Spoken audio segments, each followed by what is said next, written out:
Hello, everybody. Welcome back to the channel. This is MTG Ghoul Dude, and I wanted to pose a interesting question to the community and everybody that watches the videos.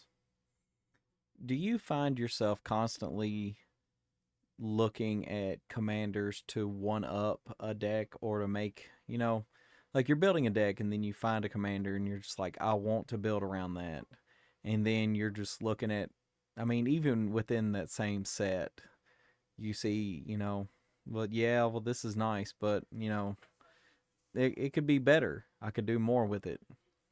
That's the kind of position I'm in now that I'm trying to build decks for Assassin's Creed.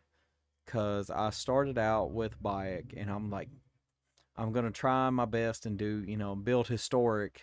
And, I want to use all the historic creatures from, like sets from like Amonkhet and just that's the way I wanted to build it. And then I got into actually trying to get the cards together, and I was like, oh, well, I don't have certain cards, but it should be fine because I was gonna build Bayek and I was gonna throw in like creatures that would be a part of the Assassin's Creed universe that would help really just pull the deck together, like Aya and Layla and Senu. And then I got to trying to put more cards in to fill it in. And then I just looked and I was like, well, if I really wanted to do more assassin bait stuff, I could play Altair.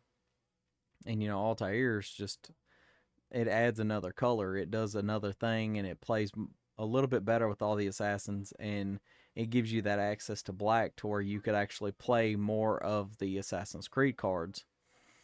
And I was like, man, do I really want to just shift the whole theme over from not being able to use Bayek as the commander? I mean, I could use him as like the secret commander or something, but it's the point of being able to build around a creature that that you really feel attached to. Especially for me, this is the Assassin's Creed set, so I was really attached to wanting to try and build decks around the creatures. Like for instance, I wanted to do a all Desmond build, and I got to thinking about it. I was like, well, if for that particular deck, if I wanted to do that, have Desmond as like the secret commander, I really couldn't even put Desmond in the front because he doesn't have all the colors that would be, needed for, I would have to run Ezio.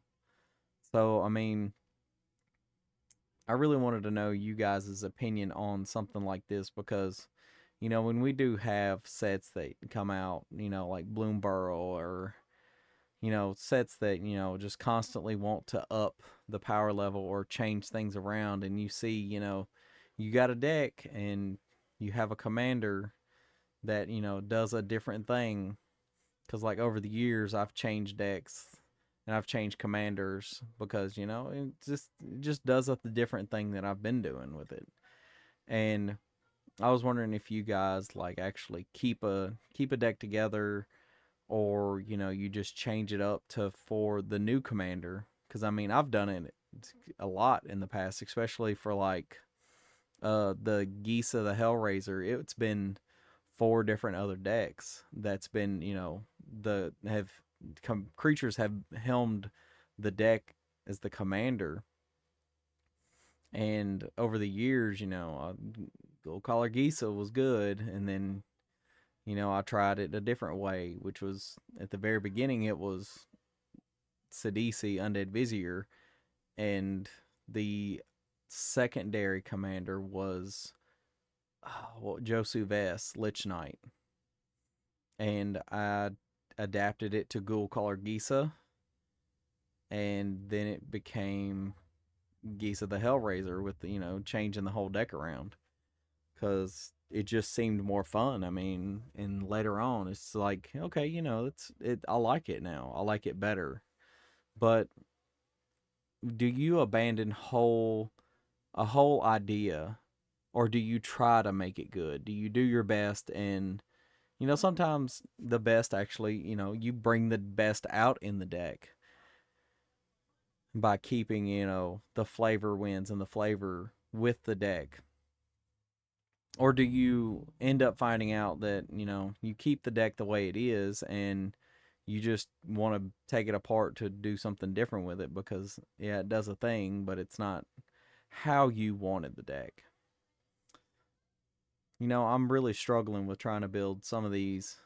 Some of them, just like I said, they just write themselves. They just build themselves, like Jacob Fry and Evie Fry. I got those, and I'm excited to build those because it's a fun deck, and I feel like I could use a good bit of Assassin's Creed for that deck. But for trying to build Bayek or Desmond, I mean, you're limited to all the different cards in Magic. You're limited to playing with what cards you could play from the Assassin's Creed set, and that's it. I don't know. Maybe it's just because it's an IP that I care a lot for, and characters that I've kind of relished for over the years, and now that they're in cardboard form, where do we go from here? Where do we go from there? Like, do you build it and to the best of your ability and rock it out, or do you kind of just shift pace and move over? Because to me, this is just me. My personal opinion on the matter is when you go and you take it and you build it and it's not as good as you wanted it to be. It's disheartening a little bit because you really wanted it to work. But at the same time, if you didn't build it, you'd feel even worse. But now that I'm like starting to actually trying to put a list together, I mean, I feel like, sometimes things ain't meant to work out. Because, sometimes that big flashy thing you want to do, you don't get to do. And sometimes the big flashy thing is something that you could be doing better. But, what do I know? I'm just a casual deck builder with, a decent, I'm not going to say a great, I'm going to say a decent amount of Magic knowledge. And I don't know. What are you guys' thoughts on it? And I love to hear about, how y'all build, and if a deck doesn't go well or doesn't pan out, what do you guys do with it? Do you save it? Do you save a list for later to tweak and build something completely different, or you just abandon the idea altogether? But that's just my thoughts as I'm trying to get decks together for Assassin's Creed. Just to have to play and keep up with my love for it. If you are watching this video this long and you heard me rant for the past, I don't know, 8 minutes, and you are not subscribed, I don't blame you. At this point, it's just rambling. But if you do like the content that I put out and have been putting out for the past year or two, go on ahead and subscribe. The channel, I'd really appreciate it. You join a community of somewhat like-minded people, and we're just here to mess with some cardboard collectibles and have fun, just hanging out playing the game. But that's going to be it for me, and I really appreciate everybody that that has subscribed, that likes the videos, comments, and shares it with your friends. But that is going to be it for today. And like I said, let me know down in the comments below what you guys do. But that's going to be it, and I'll see you guys next time in the graveyard.